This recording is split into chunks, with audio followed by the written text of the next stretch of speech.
Okay, right, does anybody know where he's at right now? Who? Who knows? Pamela? Yeah, he got kidnapped from Mexico. He's in Germany now as a prisoner. He's a German citizen. Okay? Right, and he's tortured in Germany. They have his hands bound, and they have his feet bound, and they treat him really horribly in Germany, and he didn't really commit any crimes. They're saying it's like a lawfare situation. Yeah. So anyway, I'm going to play a short video about him. He really thrives on people's postcards to, show that they care about him. And there's a movement now to get RFK, because RFK Jr. and him did interviews together during Corona, that period of time, COVID time, and Wasn't he an attorney? How can we yeah, say he's an attorney. I'm gonna have it up here. So he's an attorney that works or did work when he was out, California and Germany, Yeah. and he had 400 interviews at least with talking about the mask, the vaccine, the mRNA vaccine.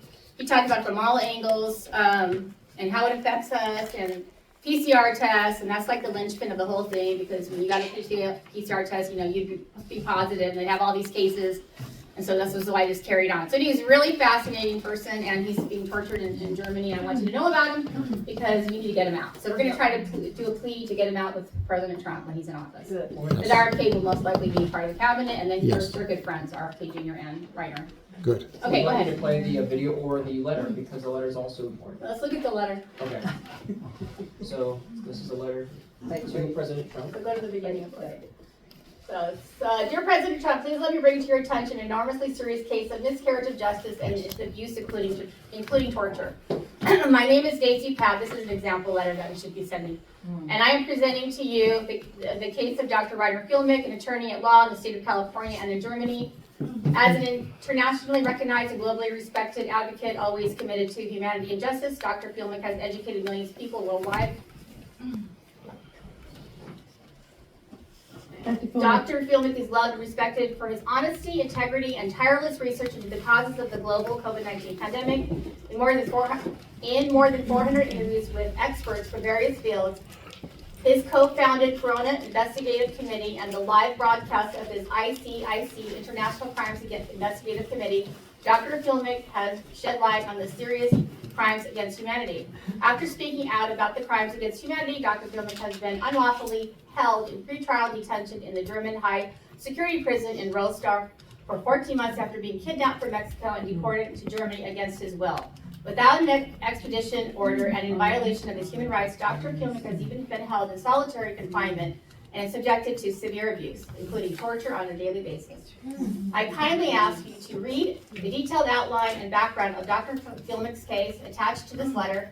Dr. Filmick is an innocent man who is being denied a fair and just hearing. He must be released immediately and unconditionally. I am sure that RFK Jr., who is friends with Dr. Filmick, can attest that Dr. Filmick is a man of unwavering moral integrity, of great value to you and your presidency. Dr. Filmick must be free now to continue serving humanity to the highest degree. Thank you very much for your attention. Okay, so that's an example of that. So we'll play a short video and then we'll talk more about it later. And why again is he being? Would like to help him out. And why is he being persecuted by the German government again? Because they kidnapped him from Mexico on a passport situation, and then they said that they tried him on a lawfare situation where one of his Corona Investigative Committee partners decided to go against him and say that he did something with the money for their committee. Oh. No, he actually presented a mock Nuremberg trial against all the vaccine Yeah, he makers. did. He a went lot. through the whole process, all the way up to sentencing.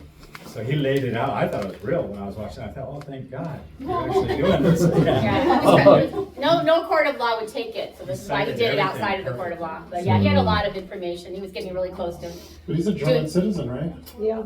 He's a Yeah, German citizen. I think he's a Yes. citizen of California or of America too, in the United States. Dual Dual citizenship. Yeah. So let's play the video and then we'll go ahead and get started with our first speaker.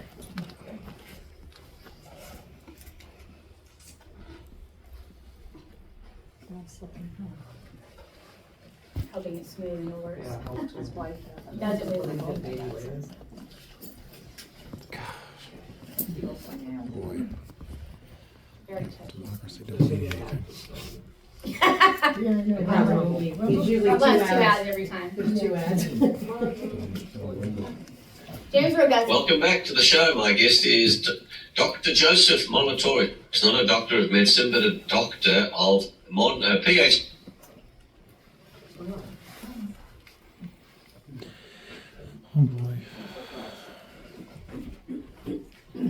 I gotta go with that arrow, yeah, but that's it somehow. Welcome back to the show. My guest is Dr. Joseph Molatoris, not a doctor of medicine, but a doctor of PhD in modern languages. We're talking about Reiner Fulmig and his kidnapping. I say kidnapping. The judge in German court says expulsion. Joseph, then what happened after Reiner gets taken at the end of October to Germany? Well, that's an interesting question, isn't it? Whether it's a civil matter or a criminal matter. But anyway, keep going. Yes, well, in terms of my concerns, my immediate concerns here, that I think an international audience can understand very clearly, and that an international either group of lawyers or individual lawyers I feel should take action upon are, number one, the issue of his apprehension, as I called it here, to use a very weak term, okay? And secondly, his treatment there at this jail that he is held at in Germany. And the concern about his treatment there revolves around the number of instances now where he's essentially been in what is equivalent to isolation. Well, He was first put in solitary confinement. or solitary confinement. His treatment there, according to his own lawyer, is consistent with solitary confinement. So this first happened in May, in early May, during his birthday weekend, which was May the 5th. And during that weekend, they put him into this quasi-solitary confinement for the first time. And since then, this has occurred over and over again. Not always in the same exact manner, but he's been cut off from the other inmates there with whom he's been interacting and whom he has been helping out, actually, in terms of their legal struggles. But also, it's not just that isolation, but the way that he is treated when he is brought to court. He is brought in shackles. He has his arms bound, his hands bound. He has his feet bound. There's a massive police presence as he's brought to the courthouse. And these kinds of treatments, I think, are rife for deep investigation by international lawyers who know international law very well. I haven't seen hardly any attention paid to these issues. I lament the fact that no one has stepped forward to take this on. Within Germany itself, it's mentioned even in the court, but in the court it's quickly slapped down, like these things are irrelevant, why are you paying attention to these matters? And his representation in the court has not forcefully taken these issues on, in my view. So those are the two centerpieces that I feel an international audience, especially an audience of professionals, could focus on. Because these are the kinds of things that not only affect Aina, but they affect other people who are coming under similar attack. So let's get very specific. What would you love to see? I'm hearing you say, I call on lawyers to listen to what you're saying, that you would like international lawyers to speak up about this, because you don't have the right as lawyers, but you essentially say we need to shine a light on what's happening to Reiner. These areas seem to be the ones of their specialization.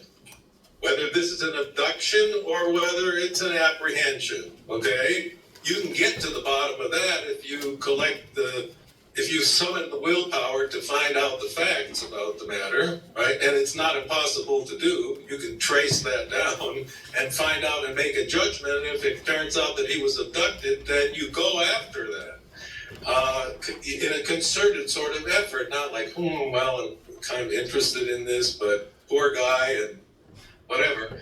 But and the other thing is the way that he's being treated there. I mean, it seems to me like it goes against some sort of international norms where you have a person who's been arrested on civil, what look to be like as civil matters having to do with disputes over money. But he's being tried as though it were a criminal case. Yes. So yes, he's being treated as though he were the worst of the worst criminals. You know, you gotta put him in shackles, you gotta put him in isolation. He's not allowed to communicate with the outside world. There's definitely a kind of fear that with his intellect and will, he could break through those shackles, you know, Well, and reach people. That's the question I was going to ask you, because I heard an audio recording of him some 3 days ago where he said that he was very positive, and this is a mind medicine program, and he said the truth is coming out. I'm not worried about me, he said. The truth is coming out, and these fraudulent people practicing evil satanic behaviours, including the German government, and I assume he's referring to the COVID fraud. He says the truth will come out and we will win. And his mental state struck me as being very good, and I think that's one of the things that, you know, when he said, when CJ Hopkins in his email today, he said, I'm grateful that I haven't been lined up against a brick wall and shot, even though the German government are taking these steps against Reiner. I'm grateful he hasn't been shot. Yes, indeed. Yes. So Reiner has this ability to mentally cope. What's your observation of that?